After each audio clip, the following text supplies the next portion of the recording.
It took us like 50 episodes to figure our audio out. Have we figured the audio out? I think. This is episode 116 of the Belligerent Beavs Podcast. Wait, does it feel like it's been 50 years since we recorded episode 115? Anyone else? Wait, what? What was 115? Last episode. Oh, Yeah, yes. I guess a half a century's worth of shit has happened in the last week. Yeah. It's no really kidding. feeling it's been a long time since I've seen you guys. I know. I know, it really has. How are you? It's good to see you. I just got off an airplane like 3 hours ago. I know. Oh. Congratulations. Yeah. On your third thanks. baby getting baptized. I know, we did it. We did it. They're all going to heaven.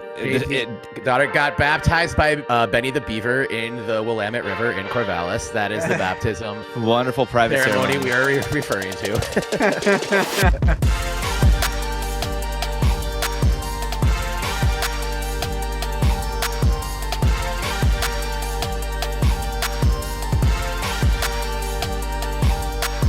Yeah, Benny the Beaver scooped it right out of the Willamette, poured water all over her head, purest water, the holy water.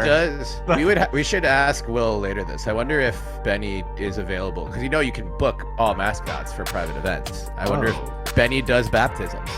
Yeah. I would be baptized by Benny. Yeah, all these people who are converting to Oregon State Beavers fandom because it's the right thing to do and it's the right cause to support.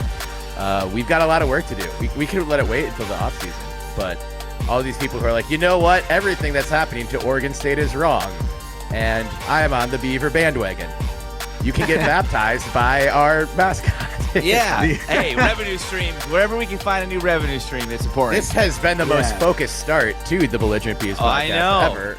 I was gonna say everything is for sale. There's a price for it all, including scoreboard messages at halftime. So if you're a listener and you're going to the UW game this upcoming Saturday, keep your eyes on the scoreboard because the Bebes have a message for you.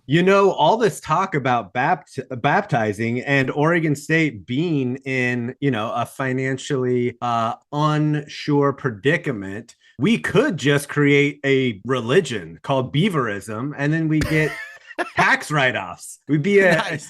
Yeah. This is how far into the realignment nonsense we are. I saw it's been 100 days since the Pac-12 officially fell apart in early August. It's and then on the 100th day, a podcast started a cult.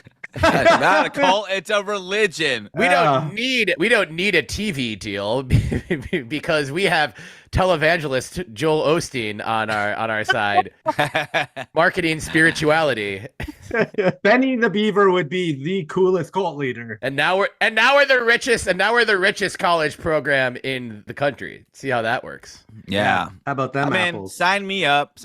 I'll get baptized. How about them apples? Well, JP, how was your trip? Give us a very, very brief breakdown of it. Oh, it was great. Just quick long weekend down to the Bay. Got to hang out with family. Spent a lot of time with family, so that was really nice. Great weather, sunshine, good fall weather. It was wonderful. Heck yeah. Yeah, Absolutely. You were in the Bay. Were you watching the game with any Stanford Cardinal fans? no, but so here was the problem.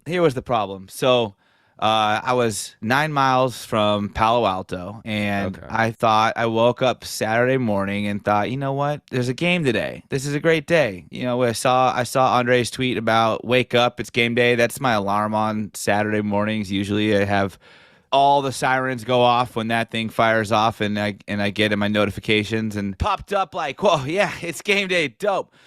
I got to head down to Stanford Stadium. I go there, walk around. No one's there. I'm thinking, this feels pretty standard for a Stanford game. Pop my head inside Stanford Stadium. No players, no game. Guess what? They actually weren't playing at Stanford Stadium, so my trip was all for naught. Wait, was it in your head that we were playing at Stanford? It was until I got there and I realized there was no players, despite the fact that it looked just like every other game day. Right. And there were no fans. I was waiting for the punchline, and I guess that is the punchline, that there's zero difference between whether the game was in Corvallis or Palo Alto. The same number of people showed up to Stanford Stadium. I was going to say, I was wondering if you were going to watch the game with Stanford alum Christian McCaffrey, but the Niners were in Jacksonville taking care of the Jags. So Yeah. Yeah, just he was a little spanking them. preoccupied. which is a big win. So we're happy. We're happy for Christian. We're not happy for Stanford. AC, see you later, Cardinal. AC, see you later. Enjoy those red eyes to Tobacco Road and your protected rivalry with SMU. We're all looking forward to that tradition. We just drop kicked them to Chapel Hill. I really wanted to get that in there because that what I just said was cut out of my angry, slightly joyful, but mostly angry voicemail that I left on the Until Saturday Sunday Sound Off podcast feed. And I wanted to make sure that my my bit of bullying to the nerds got at least some love on the airwaves. Yeah, I did. I just called, and it just all came from the dome. So, and that's Came a from nice the heart. segue. Came from the heart, exactly. Yeah. And I don't want to Never spend forget. too much time on this. Should we maybe do the Raegan Beers segment earlier? I think we should Let's do usher it. that in. Let's Yeah. do Raegan Beers right now. Especially, we'll get to women's basketball a little bit later, but also 2 games into the season. We're recording this on Monday, November 13th, at 8:08 p.m. Pacific time right now. Oregon State women's basketball 2-0. Raegan 19 points and 14 boards in the season opening win against Arkansas Pine Bluff, and 20 points and 14 boards yesterday against Villanova. So She's this a is force. Villanova. This is an ultra good Raegan Beers segment. Yeah. More talk on the hardwood later, but for now, what joyous libations are keeping you guys company tonight? JP, let's start with you, buddy. I'm having a great notion sour called Evil Red. Ooh, And like they had that. a chainsaw, so I kind of had to get the can. Even though it's very murderous, it's a very murderous bear. But I like to kind of think it's a murderous, oversized beaver. Yeah. It does look like a murderous, oversized beaver. Yeah, with a chainsawing chainsaw. husky. Yeah. Yeah. Wow. Who I would can have thought? picture it. Who would Yeah. have thought? It's a tart ale with pineapple, guava, passion fruit, tangerine, apricot, apple. Wait, show us the graphic again. Okay, that's some fine art. That is pretty cool art. Clearly a bear, but it looks like Little Red Riding Hood is behind the bear, and it was a wolf in Little Red Riding Hood. So the bear must actually be a beaver, and the wolf isn't there because the beaver killed it. And the wolf is part of the dog family. Here we so go. it's related to huskies. Oh, dude. In honor of us killing the huskies on Saturday. Putting the pieces together. No, you dodged one tinfoil hat label. It's not- I'm giving you one now. I thought I was flying too close to the sun there for a little bit, and I dodged it. So now Look I've at got the color of this beer, though. I've got the taster date. Ooh, that's Oh, beautiful. wow. Look That's at that. really, really red. That's ruby red. Yeah. Mm. Wow. To the listener, JP has a very, very fancy, almost chalice-like Flute. flute. Oh, that is a flute It's a that flute. he's drinking his beer out of. Yeah. Nice. I'll go next. yeah. I am not even coming close to JP in the class range tonight, as usual. I have a hams out of a hams can, and the can itself is the original can. I don't know why they decided to go back to throwbacks. They just did whatever. But their throwback can looks Christmassy. And they went back to the throwback in like midsummer. So people were like, why are they have Christmas cans now? And they still have them. And I'm a diehard wait till the day after Thanksgiving to put the tree up and to play Christmas music and put the lights up and stuff. But whatever, close enough. It's a Hams Christmas can. And I love both Christmas and hams. And Christmas hams. Christmas hams and ham I We're am. on the same page. That's what 116 episodes worth of podcast rapport will build. Yeah, but I You don't guys eat right green there. eggs or ham. Oh. JP, Now please we're- play 5 seconds of Method Man by Wu-Tang Clan. And I don't eat green eggs and hams. Now hit ya. Wham. But not the very beginning. We don't want to get canceled. We like to keep our license. You don't need a license for podcast. But anyway, Clearly. yeah, very, very nice, cold, refreshing hams from the land of the sky blue waters. Nice.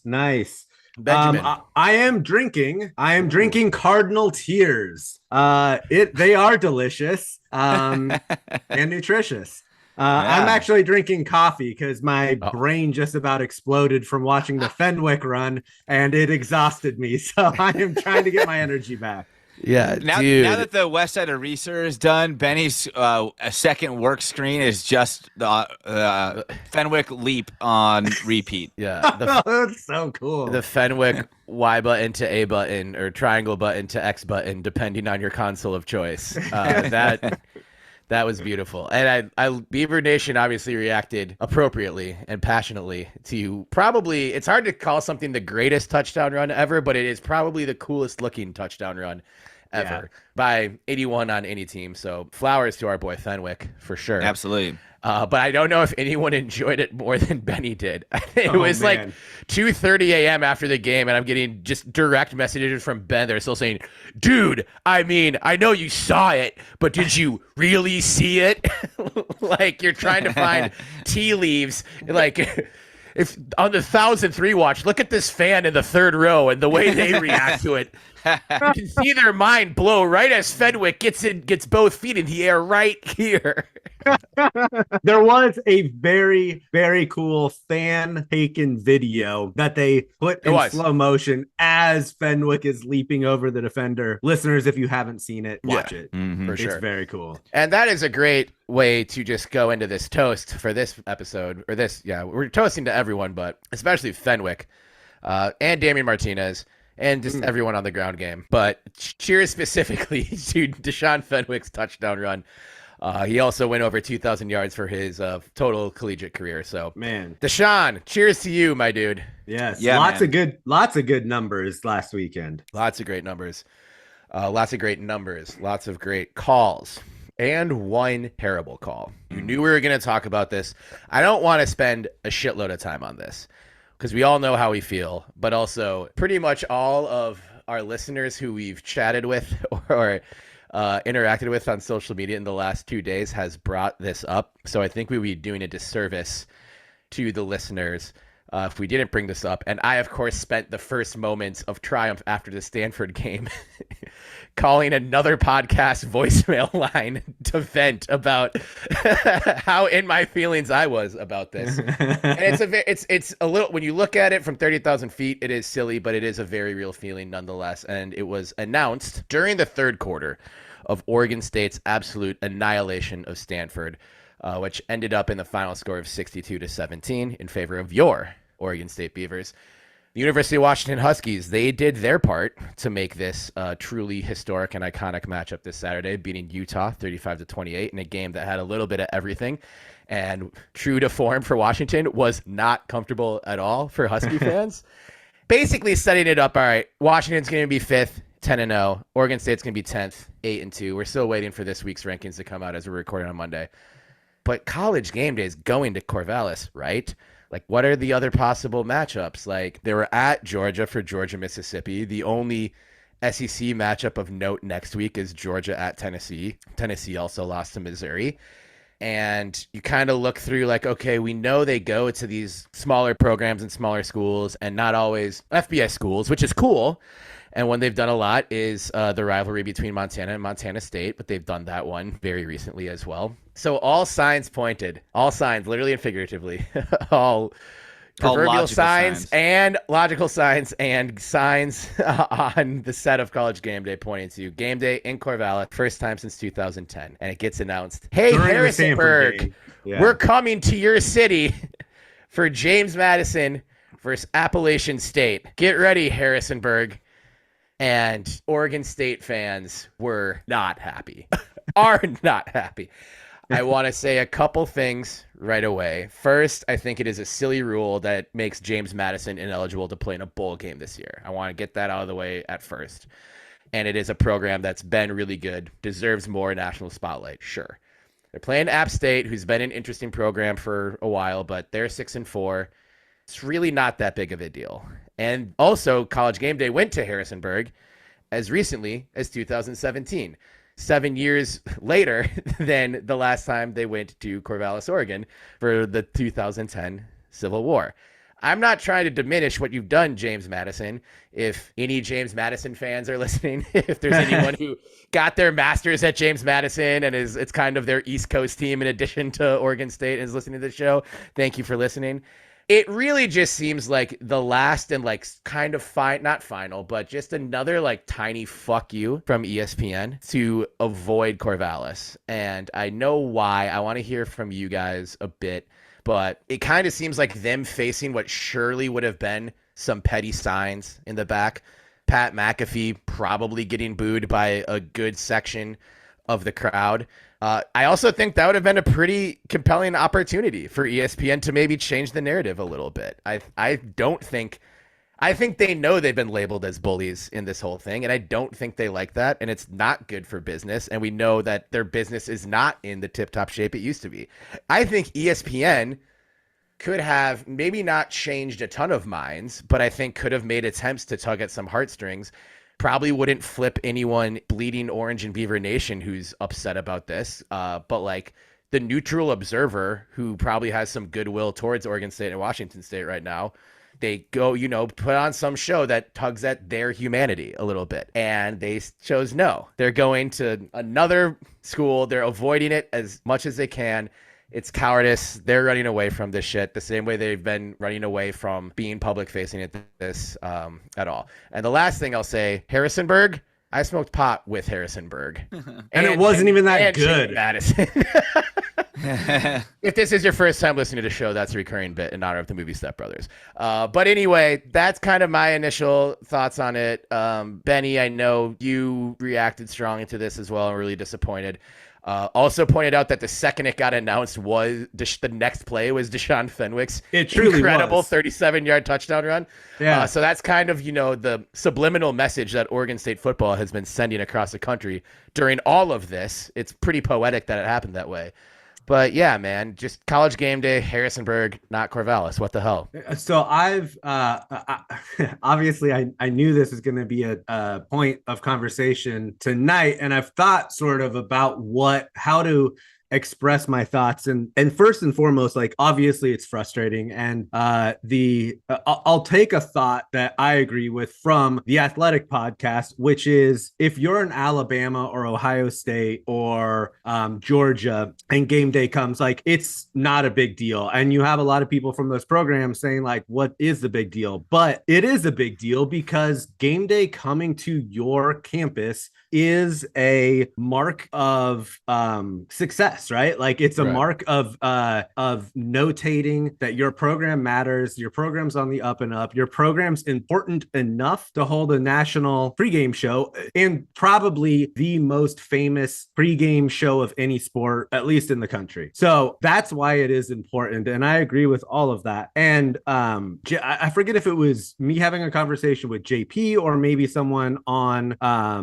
Twitter, but the conversation was, do you think College Game Day is going to come to the Oregon State UW game? And my response was, I think it will, because while ESPN has fucked over Oregon State and been a part of that, they haven't done anything outwardly blatant to fuck over Oregon State. It's all sort of been behind closed doors. And I was like, no, I think that would be such a stain on them that they're not going to be that blatant about it. And I'm fucking eating crow now. I can't believe that they did that, because, to your point, Terry, like, they could have come to Corvallis, they would have gotten smoke for sure. There would have been signs that would have been hilarious, and ESPN wouldn't have liked them, but they could have catered their stories and points of conversation around this. I think it's also worth noting that this isn't just the most important matchup in the country. This is Oregon State's last home game in the Pac-12 conference before who knows fate unknown.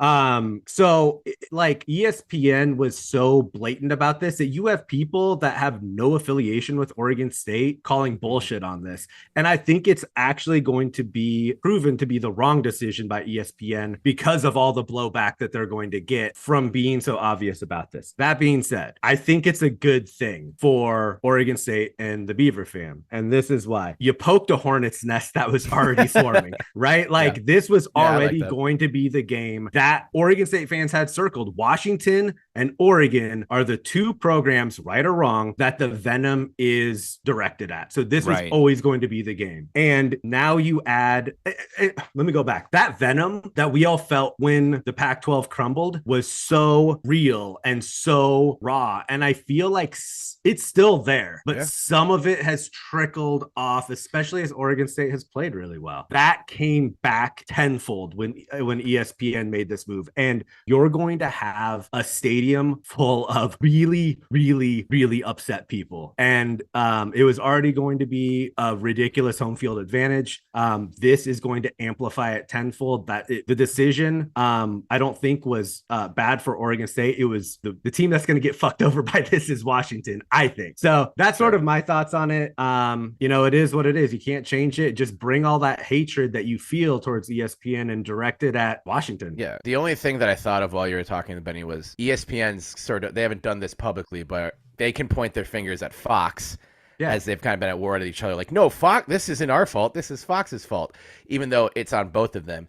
Having game day would at least be an attempt to paint them as the nice guys and deflect a little towards Fox. Yeah. JP, I know you've got some thoughts on this too. What are you thinking, man? You guys still watch game day?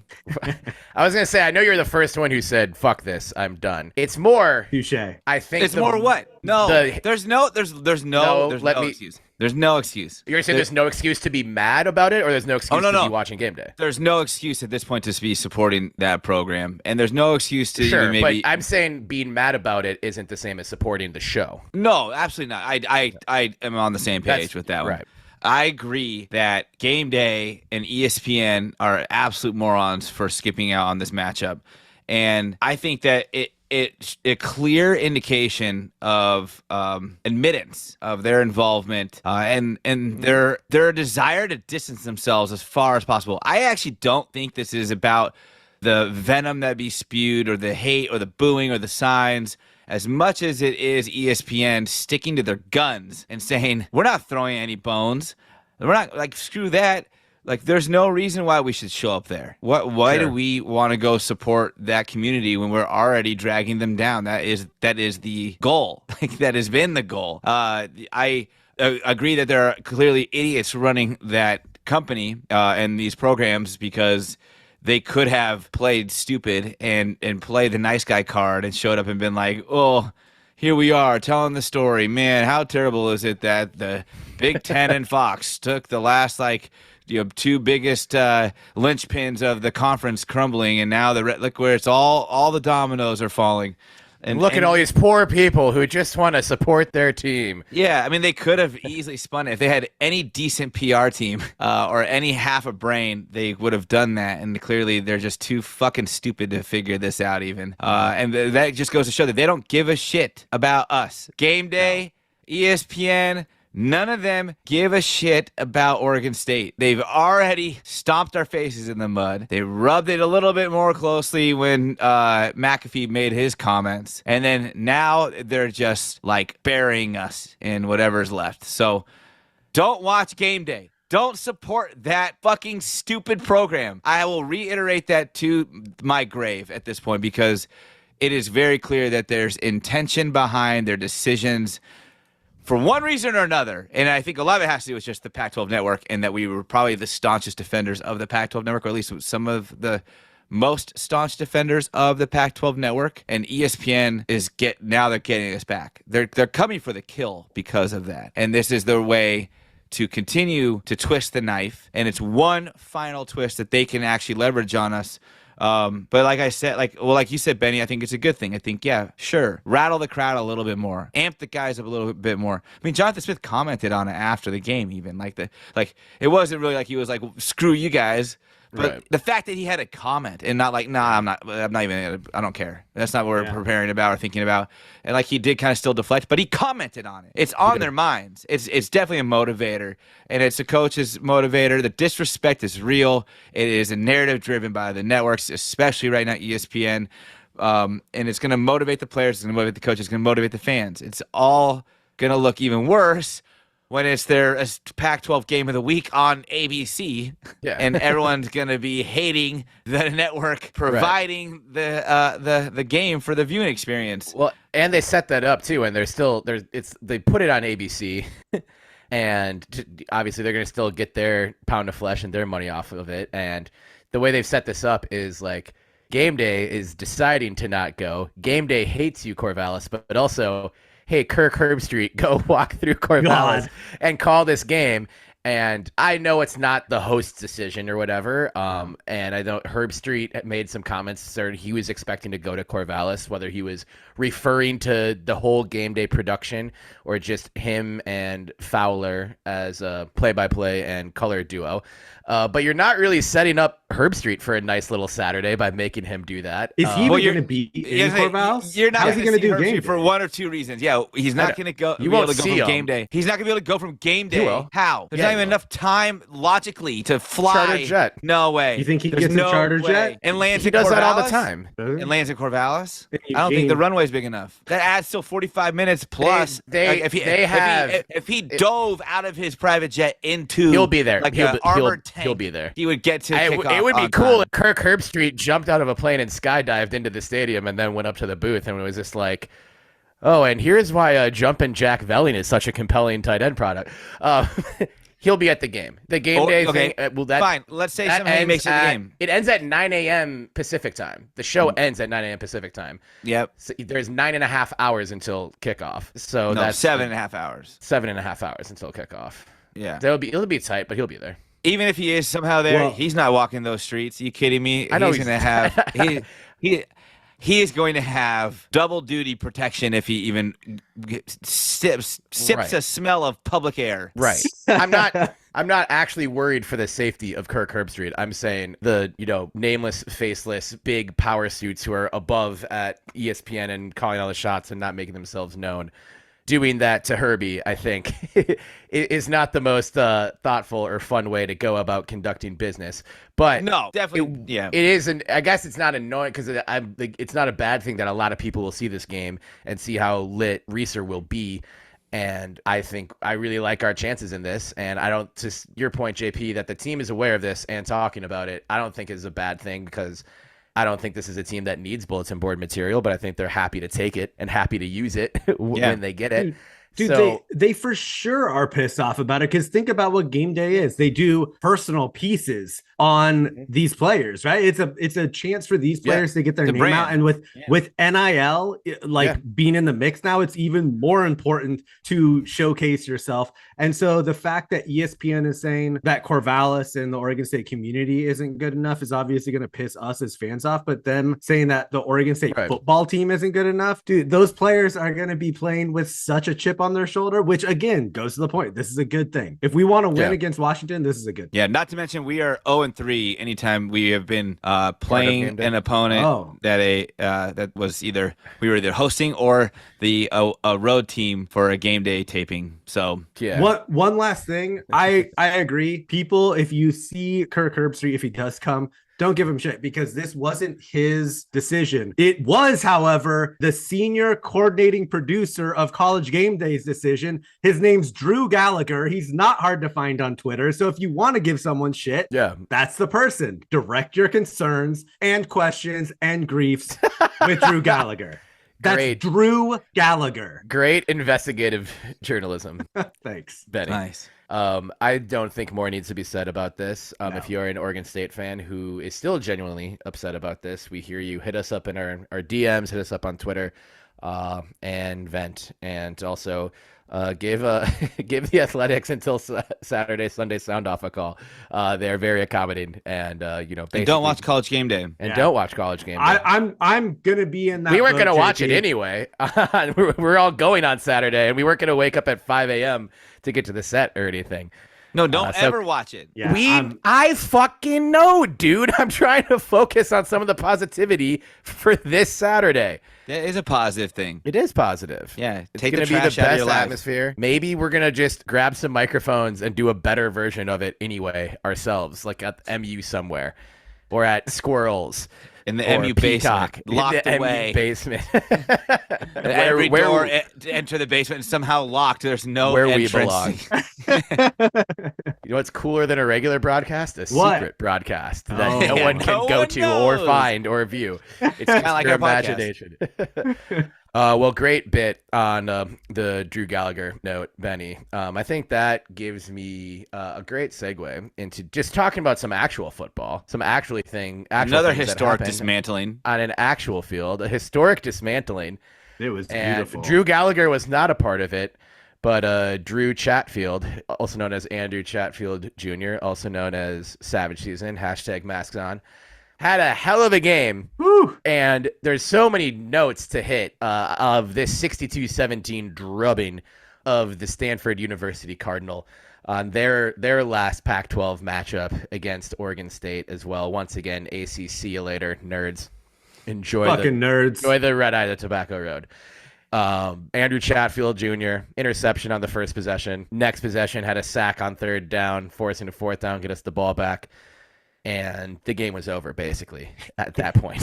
Thanks to, in no small part, Damien Martinez, who joined some pretty excellent company in rushing for 4 touchdowns in a single game. Did that all in the first half. Probably could have had 4 more, but Smitty smartly ensured that his star running back would be fully healthy for next week. But yeah, so it's the biggest beatdown of Stanford in the history of our rivalry with them. We've never beaten them by 45 points before. So that's pretty cool. Just, big main takeaways from it. What did you guys think? Despite the fury and anger directed at those assholes who we will not give any more time to. But in terms of good things immediately from the game, what were some of your biggest takeaways? I thought the intensity was huge. It played out so well for us. And I hope that this kind of killer instinct is something that continues on for these next remaining games. Nobody looked like they were lackadaisical. Everyone seemed incredibly focused and driven on pretty much every single play. Stanford's not good. They've been improving, but they are still not good. Right. And this was what we should have done to an opponent like this. And so to see them do what they did, actually, they exceeded what they should do to an opponent like this.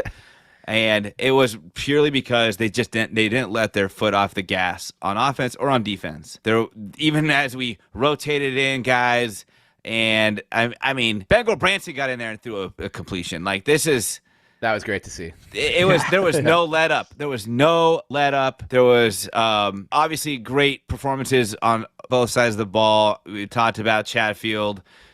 That's becoming far too commonplace. That's a scary thing for Washington and Oregon and anyone else that's going to go up against the Beavs. If Andrew Chatfield's name is being mentioned week in and week out, he's turned a corner. And he's flipped a switch. Not to be too cliche, but he really has something has definitely clicked with him over the last couple of weeks, and he's hitting potential, if not beyond.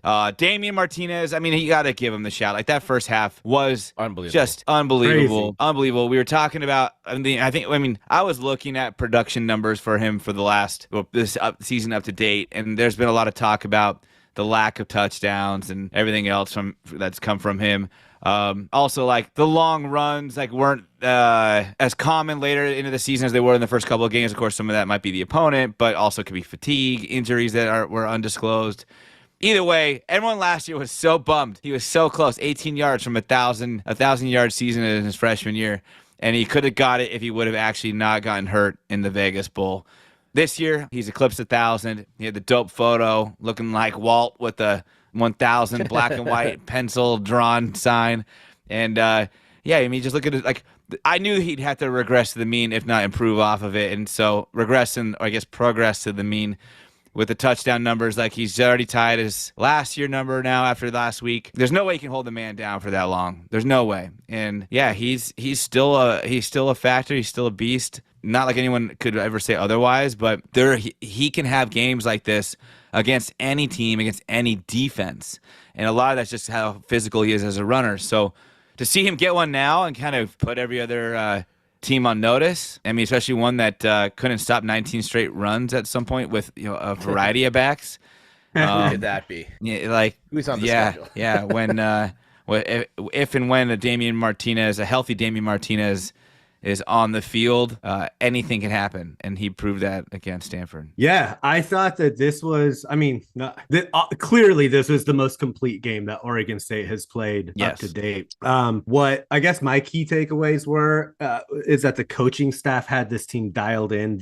I know everyone was saying, oh, this is a trap game, for every single game this season, but this was the trap game on our schedule, right? And the team came out with so much much intensity, like you said, JP, on those first couple drives, especially. And honestly, like 62-17 is a blowout. It shouldn't have really been that close. Like there were two specific plays, the one where it was late hit out of bounds, and the other being Oladapo's interception that he ran down to inside Stanford territory that got called back. So take it for what you will. Like it could have very easily been 62-10.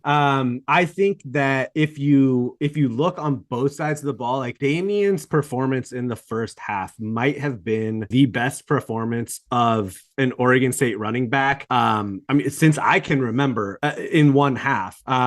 It was just incredible. And shout out to Damien. I'm so happy that he was able to put the numbers up on the board finally. That's incredible. And huge shout out to the offensive line. Those holes were so gapingly huge for both Damien and Fenwick and Newell. That was incredible to see. I think Fuaga is playing himself into a top 10 draft pick, who now moving to the defensive side of the ball. Like you said, JP, I think Drew Chatfield is playing himself into the first round draft pick too. Like he was a beast. And just the defense as a whole, like they were so smothering. They were not giving either of Stanford's quarterbacks any time to throw the ball. They were putting the pressure on, and our defensive secondary looked better than I've ever seen them look. McCoy seemed like he was all over the place. Like they kept on saying that the defensive secondary is like hurt, is depleted. Right. Yeah, which is true. But if you have people like McCoy who can come and step in and play the way that he played, and Oladapo has 2 picks, and I mean they were just swarming. And that's, I mean, that was a win, because if you look at Oregon State's schedule, like they really hadn't had a dominating win. All of the games were sort of there was close, some control in other wins, but you blowing them out of the water like this is not something that we've been accustomed to. No, and I mean, look, we have 2 losses, so I think the college football playoff is not in our future. But the way we played against Stanford, that is a college football playoff performance. And yeah, I mean, I just think that everything that we saw that went well is going to be the recipe that we need to beat Washington. You need to have your secondary play really, really well. You need to have be able to put pressure on Penix.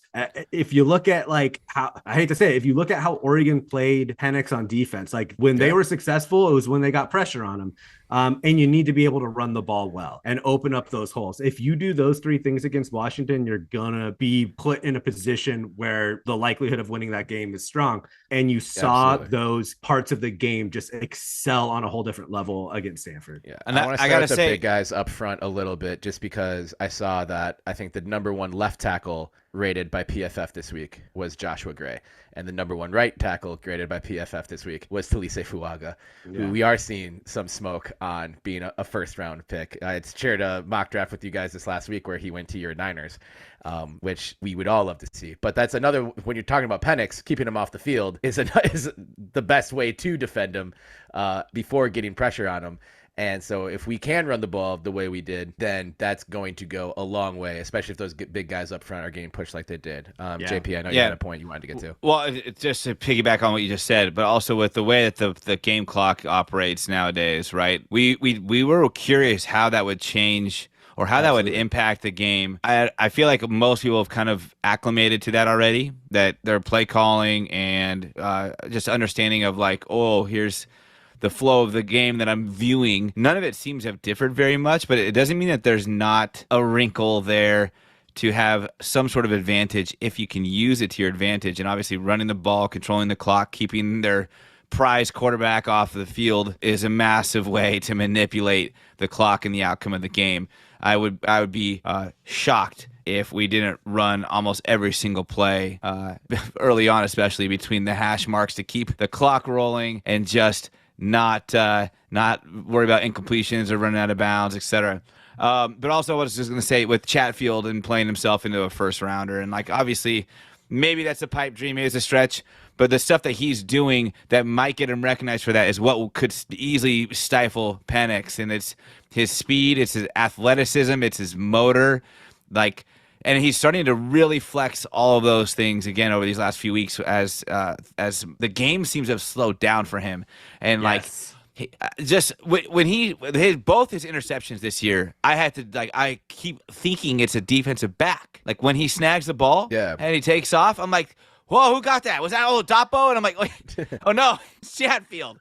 What? How's he running so well? How did he catch that? And like even when he's not, sitting back in the zone or like just spying the quarterback, like when he's putting pressure on, he's using his size and speed. And so, yeah, I mean, he could be a nightmare for Penix and a nightmare for quarterbacks in the NFL. Yeah. I remember at the beginning of the season, a huge question was who's going to replace Omar Speights? Yeah. And Chatfield has more than filled those shoes. Yeah. Right. As a game wrecker, I'd say. Yeah. I was thinking Speights was a tackling machine. Let's not forget that. But Chatfield is a game wrecker. I was thinking about Speights this week too, just because I was like, man, I almost like I was so worried about him, and then it's like I think the way Easton Mascarenas Arnold and Kelvin Hart Jr. have played have done a really good job in that as well. But on Chatfield, it's like that pick against UCLA was the one that kind of it did fall into his lap a little bit. I mean, Hodgins made a great play and messed up Moore's arm, so it kind of just like popped up, and he was But then he took off. But then he took off, and he was playing coverage several yards downfield. Yeah. Same one against on Ashton Daniels this past Saturday. It's on I believe zone blitz, I think was the call. I'm not going to act like I'm a ball guy and understand it, but he kind of faked like he was rushing a little bit and dropped back and I think I know Jaden got hit with that bad penalty, bad couple of penalties. But I think he was right there on that one and also was right there on Oladapo's first one. So the narrative on Jaden's game could have been a little bit different. I think there's a couple people who could have gotten those interceptions on those plays. But yeah, Chatfield is flashing a lot of NFL traits. I'm wearing a Senior Bowl shirt while we're recording tonight, and he's gotten some love from the Senior Bowl coordinators already, which doesn't always indicate much, but it's a good sign. It's definitely not a bad sign. And yeah, we're going to need him to be a game wrecker on Saturday. And Washington did a decent job stymieing Utah's pass rush a little bit. I wasn't able to watch the entire game because our game started before that was over, obviously. But they got Penix into trouble a little bit. And we're going to have to probably rush a little bit differently because you don't want to just give him a clear lane to run through. I would guess we might take guys like Hart and Mascarenas Arnold and maybe put a spy on Penix on some plays. But yeah, if we get another good Chatfield game, and he's been playing so well lately. When he was down briefly with an injury, like my heart just sunk. I was just like, no, like you don't want to see that with anybody, but it's just like, please not Chatfield. And great, we saw him. He walked off the field under his own power, and he played a bit afterwards. On the health front, I think the secondary was more healthy than the broadcast booth realized because both Cooper Jr. and Jaden Robinson were playing and had missed time earlier this year. We are a good to great secondary with both those guys out there. I think Noble Thomas was hurt, who's played really well as a freshman. So hopefully we're able to get Noble back. I haven't heard about other potential injuries. I know Arnold took a hit at Colorado, but I thought played pretty well in the Stanford game. Oladapo was great, obviously. But Dashel even tweeted today that Smith sounded pretty optimistic about getting Jake Levengood back. And it's not a done deal that he'll play, but apparently he's doing better. And I thought Tanner Miller was great at center, and Grant Stark has played great at right guard as well. But I know Stark isn't 100%. So we'll have to keep a close eye on the health of the offensive line and the secondary as we get closer to Saturday. But yeah, if we have those guys back and are close to being full health, which I think we already are, God, it's going to be a good game. Yep. Yeah, I agree. And just one quick last note on the Stanford game. It's I thought we talk about this every week, but the physicality of the defense was just so noticeable. The pick that McCoy got, where their receiver just got sandwiched and the ball popped out, and then McCoy ended up with it. I mean, that was a ridiculous play too. They just overwhelmed Stanford with their physicality. And again, that's something you're going to have to do with Washington if you want to win. Vegas odds update. as of this evening, Oregon State has flipped to a 1-point favorite. Opened at around a 2.5-point underdog. So and then it slipped to 3 or 3.5 after. Did it slip to 3 and 3.5? Okay. Yeah. I saw 2.5 when it opened, and then I just saw that at least on a couple different apps that they're at that the Beavs were getting a point. Yeah. So we're expecting the Beavs to be number 10 in the college football playoff rankings. Maybe they're higher. I think they should be 1. I'll be surprised if they're not, but bracing myself for that possibility. But the Beavs are 10 in the AP poll. Washington hung on to 5 in the AP poll. We have never played the Dogs with both teams in the top 10. We've been playing them since 1897, so that's a little crazy. We've never played them in a game that mattered this much this late in the season. So last time we're playing them in Pac-12 play, and there is certainly no love to that institution or organization. The games the next 2 weeks are against the 2 teams that both applied to join the Big Ten like they're high school seniors 30 minutes after it was announced that USC and UCLA were going to the Big Ten on June 30th, 2022.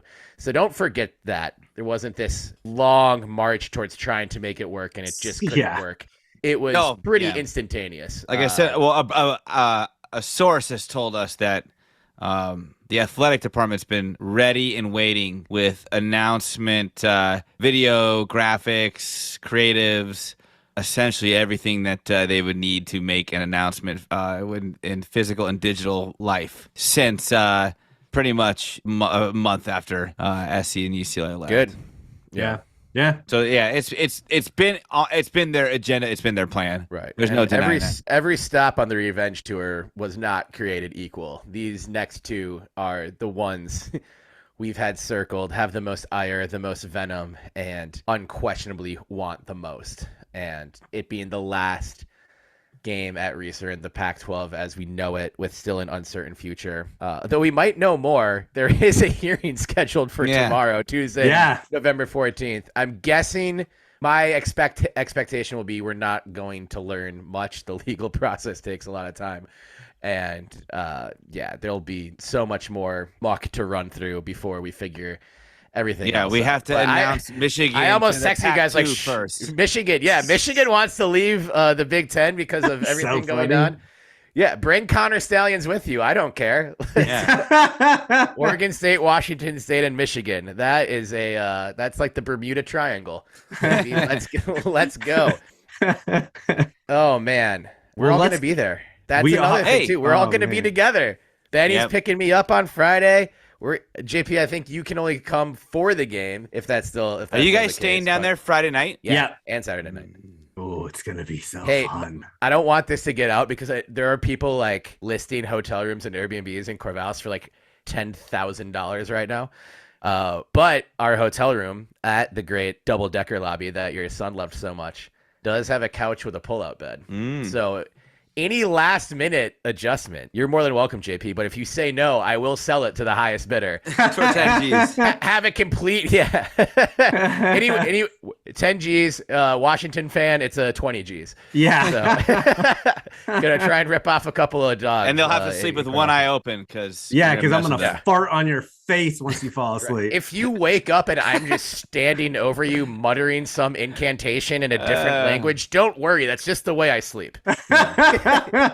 Everything is fine. No, we're not going to bring any harm to any dog fans this weekend. We're just going to yell at you a lot, probably. A lot. A lot. Benny has a gift card to Buffalo Wild Wings, too.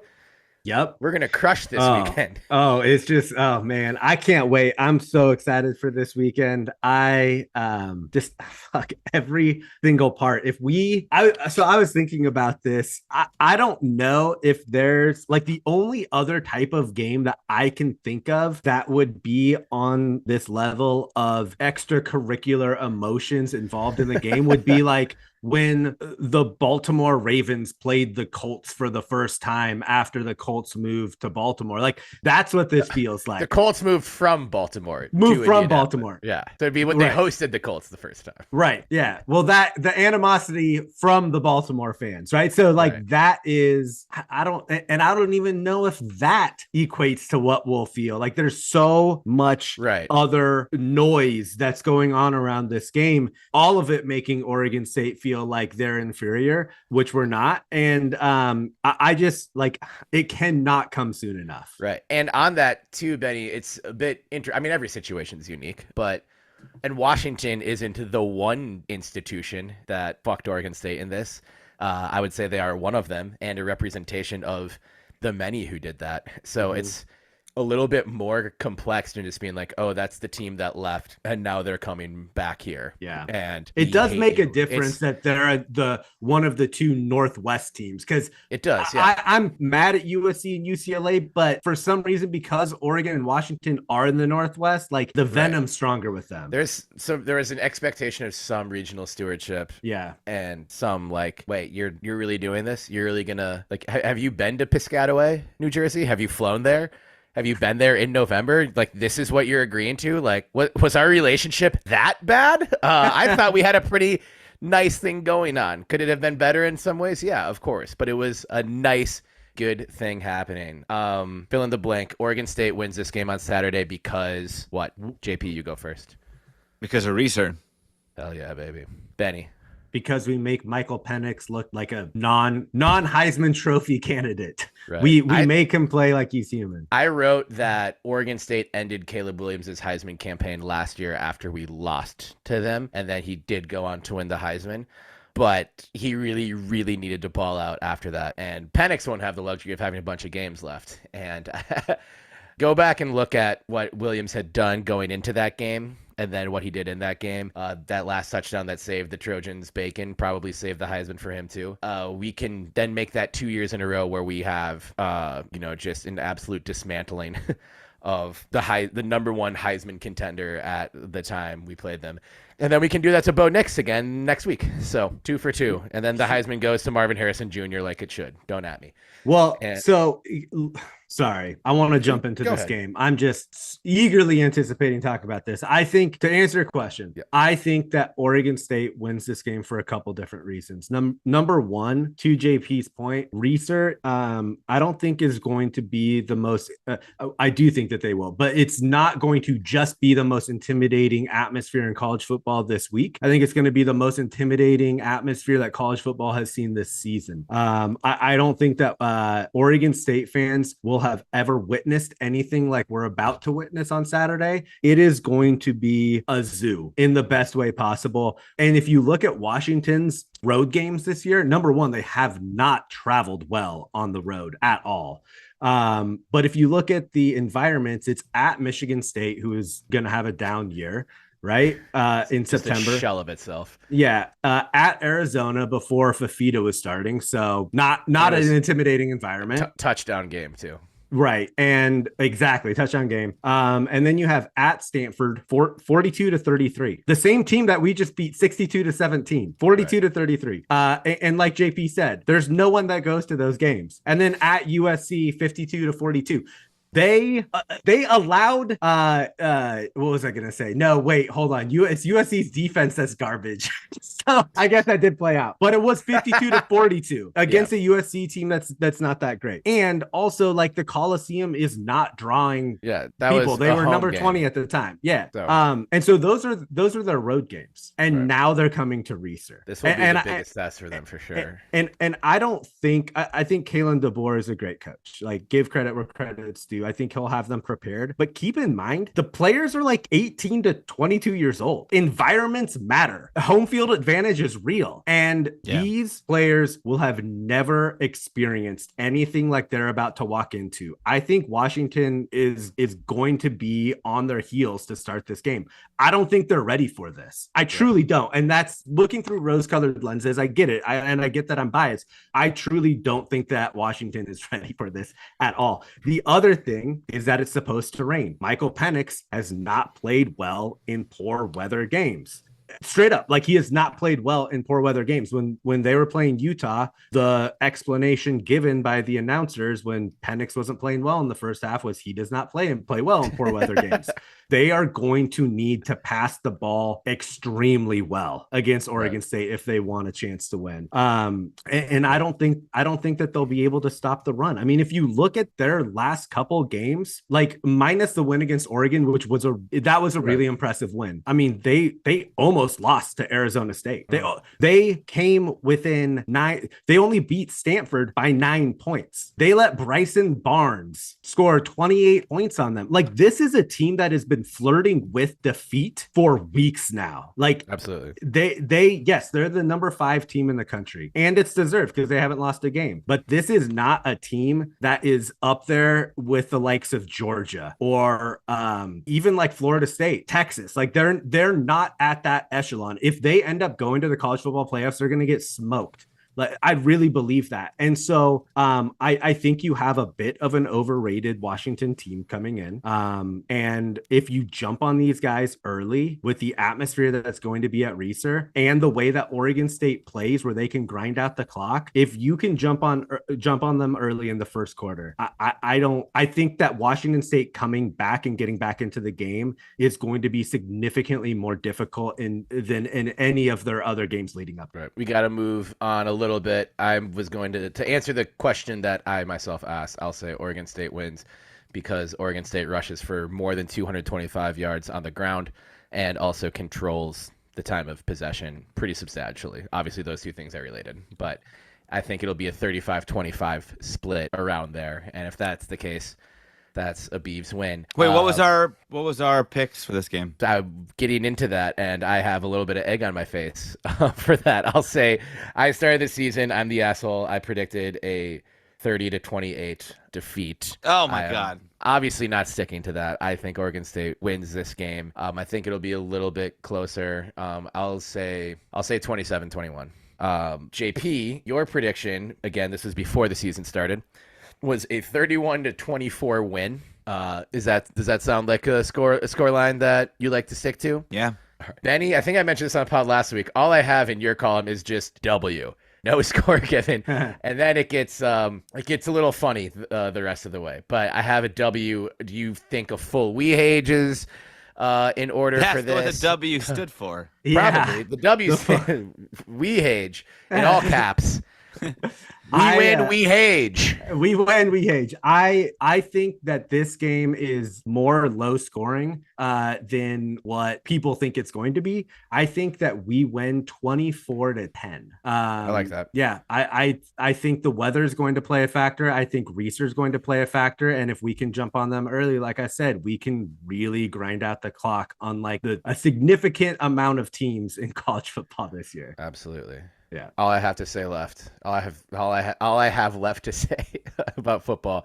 Bring back Bernice. Touchdown, no. Jermaine Terry, and also bring back Bernice.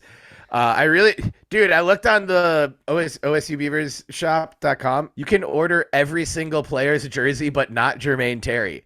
Boom. That feels really intentional. Why? I wanted Jermaine Terry Game jersey. Day was behind it. Yeah. Wait. Did this. We can't move on. This isn't really football related directly, but the biggest elephant in the room is that Benny the Beaver got a facelift. What? Did y'all see that? I saw your tweet. I don't know that I actually noticed that his face was lifted. Yeah. But I know Sarah Elcano's response to you indicated that Bernice was semi-back in his life, or semi-retired and back in his life a bit, that Benny the Beaver is compelled to clean himself up a bit. Yeah. Stay in better shape. You know, he's probably doing a skincare routine now, even though he has fur and not skin. There's skin under there. There's skin under there. It's just not like fur to internal organs. That does make sense. I'm not a zoologist. I apologize. But yeah. So does Bernice show up to this game? Do we know? I think Bernice is going to be there. I think it's still going to be old school Bernice. We've heard that she's going to have a upgraded look at some point in the future, but it sounds also like that the upgraded look to look more similar to Benny was a good opportunity for Benny to also update his look to look more like a get a little bit of a makeover. Yeah. Mm. He looks There you good. go. His ears look higher, and his face. His eyes look His bigger. his eyes are less cross-eyed. Good for him. Yeah. He had that, Like whatever the surgery was to fix his cross eyes. LASIK. Like he got a No, that's- Peloton. He's seen a nutritionist now. He's got a fur care routine. Got Got a stylist he sees weekly, even when he doesn't need it.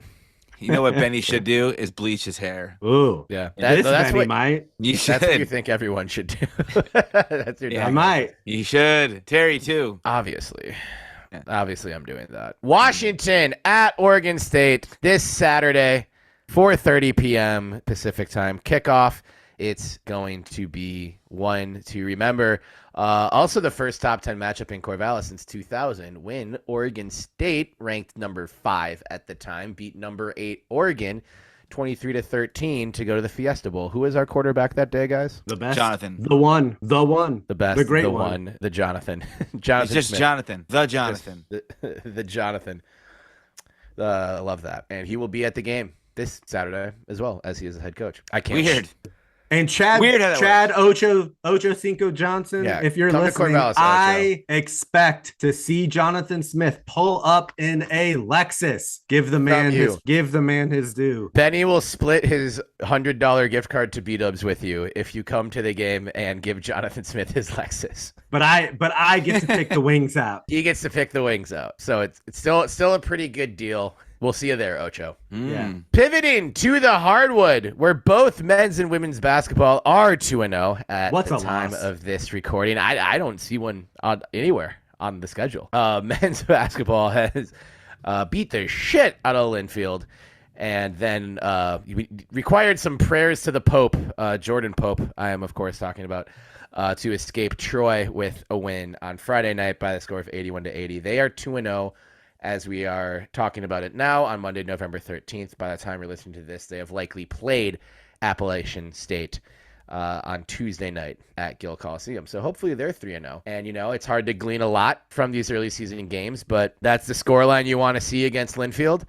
And, hey, a win's a win. Pope is looking good. Two dubs in the win column. That's what you want to see.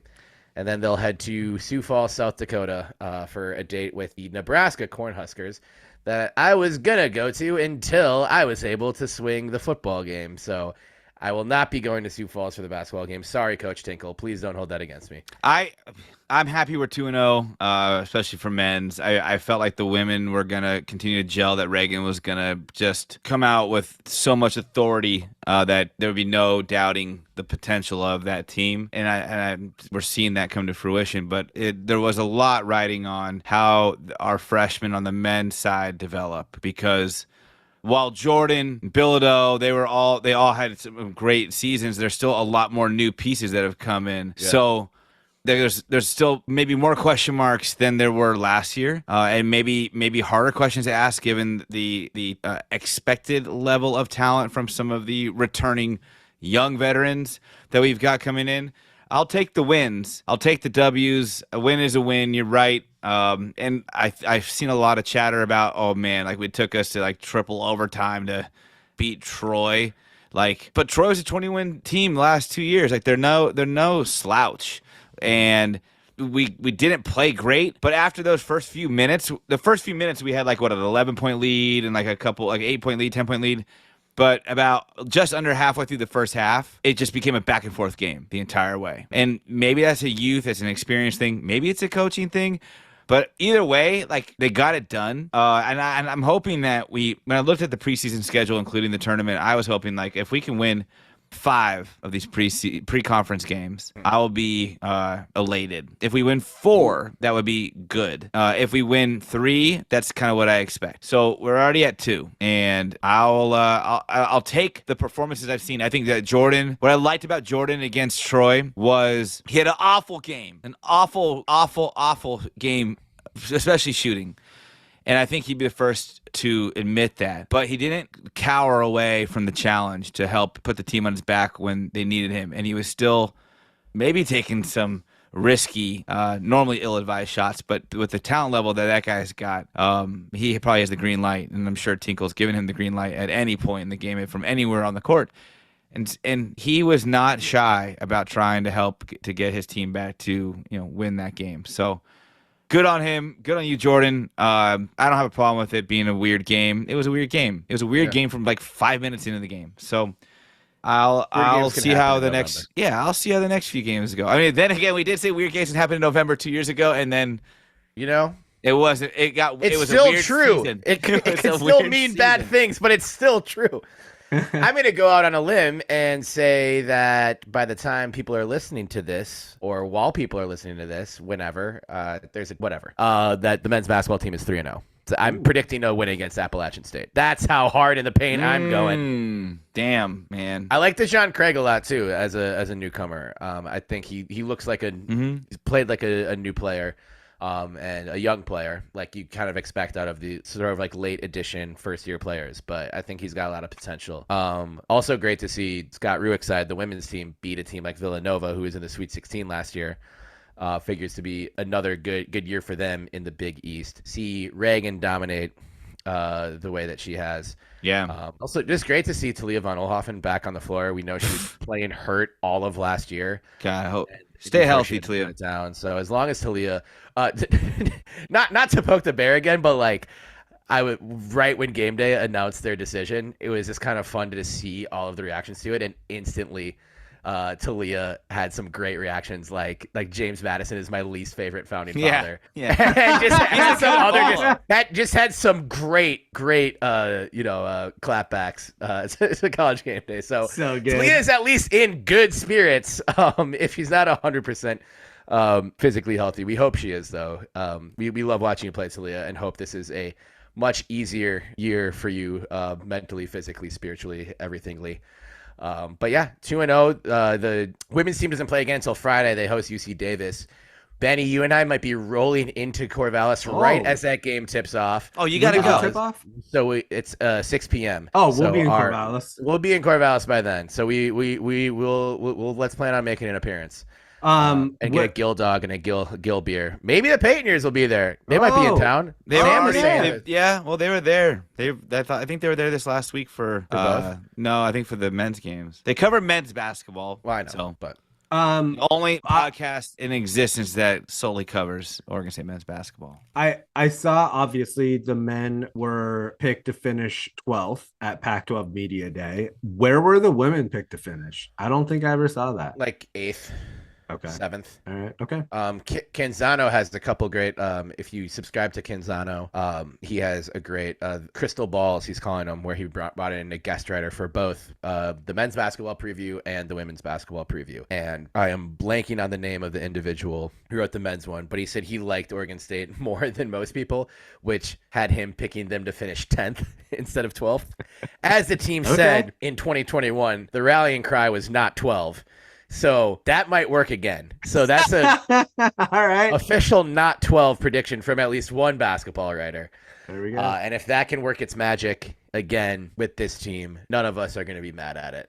I'm honestly kind of excited to watch an Oregon State team, both the men's and the women's, that don't have super high expectations, because as fun as football has been this year, it has been stressful. So it will be nice to have a relaxing winter. Yeah, a little bit, and every win will be cherished, and it will be fun to watch these teams come together and for the women's team be healthy for the first time in what feels like forever. So right. I'm excited. That's the number that matters, where you look at the beginning of the season and we knew we'd be recording after each team played 2 games.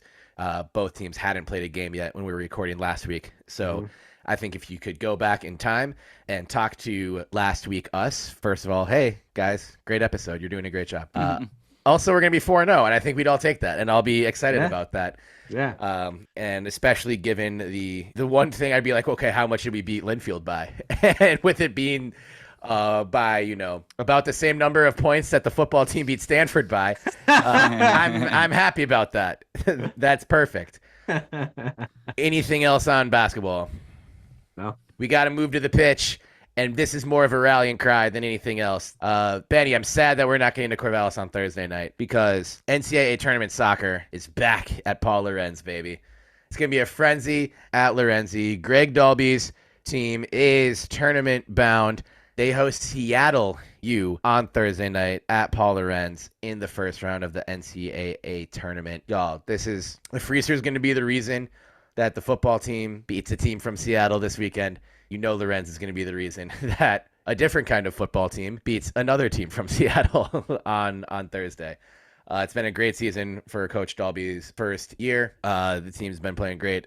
Getting that draw with UW to end the season was a great performance. Frenzy at Lorenzi. Y'all know what to do. Y'all know what to do. Let's go. Hell yeah. And Coach Dalby, the first thing that that Jonathan Smith said in his presser today was shout out to Coach Dalby. So great to see that people are recognizing the men's soccer team. And it seems like the engagement from the student body has been nothing like I've ever seen, at least when we were going to school. So it's awesome. Our soccer fans show out. Yeah. Fantastic. Did we ever get that dude his gift card? I'm getting it to him in person this weekend. Whoa, that's white glove service right there. Exactly. That's make a sign that we tell you to make, and that's the type of service that you're gonna get. Terry flies out from Minneapolis. I'm not that, which is why I'm not offering the same thing this weekend because I quit my job last month, so I gotta ration these offers. But yeah, there will be some local boy stop for sure. And yeah, sad we're missing the soccer game now. Quick note before I forget: the Oregon State Washington line is now Oregon State favored by 2. No, ooh, where at? What are you looking at? It's on my is this Yahoo Sports? I just go to the sports. Yahoo. Yeah, dude. One of the Beaver fam members said that Yahoo Sports is way better than ESPN. Which number one, I said that. Yeah, and it is Yahoo Sports. It's good. It's a good app. It is. But it's my favorite scoring Yahoo? app. Yahoo. Yahoo or Yahoo. Yahoo. Well, speaking of, if you can't, Yoo-hoo. Yoo-hoo. Yeah. Yoo-hoo with a little rum. Big Daddy, anybody? No. And we all love the Beavs, and we all love Yoo-hoo. Speaking of that shitty network, if you can't make it to Paul Lorenz on Thursday, you can watch them play Seattle on ESPN Plus. So you can tune into that to support the Beavs, but don't linger. We did lose to Seattle the one time we played them this year, 2-1. That was way back in September and in Seattle, so barely even counts. Fuck Seattle. Yeah, Seattle sucks. Sorry, listeners in Seattle. Just come down to Tacoma. It's way better. I'm preemptively apologizing because I know Terry's going to say, do we have listeners in Seattle? Well, we have listeners everywhere. That's the part of having a great podcast and a great product. Yeah. They know. The listeners in Seattle have been around long enough. They can translate what that means. I lived in Seattle too for a while, so I never lived there. Thank God. On purpose. JP's favorite part about Seattle is that he is currently not in Seattle. Yeah, that I've never lived there. Well, but shout out to you if you are listening in Seattle. We appreciate you. And where you are in Seattle is cool. Yeah, maybe. For sure. I say it's cool. But yeah, go men's soccer, go Coach Dalby, go Beavs. What else, guys? Can we just leave this on a efficiently wrapped up positive note? Yes. And the next time we'll all be together, we'll be on the soil in Corvallis. Yes, I love that idea. Can't fucking wait. Can't wait. Well, Beaver fam, thank you so much for listening to the show, to this another thrilling episode of the Belligerent Beavs Podcast. For those who have shown up and shown out at Research Stadium, you are part of what makes Beaver Nation great. You are a big part of the reason why this team has only lost one game at that stadium over the last 3 years and will continue to have only lost one game past this Saturday. Can't wait to see you all there. Let us know if you're going to be in town. Find us at Squirrels, at Sky High, at Local Boys, maybe even Peacock if we find the energy and the nostalgia. We'll be around. We want to catch up. We let us know why your tailgate is the best tailgate. Then we will come to your tailgate and eat food at your tailgate, and then we will tell you if it is the best tailgate. And if you win, you get to give us more food. If you win, Terry will buy you a gift card to. No, I will buy your Local Boys, but only if you come to Local Boys with me after the game. And they don't do gift cards, do they? Like digital? I don't think so. With this, hence the in-person service with this one. It's a little more complicated than getting someone a Starbucks card or something like that. That's what makes it authentic. We are authentic. We're real. We are authentically belligerent.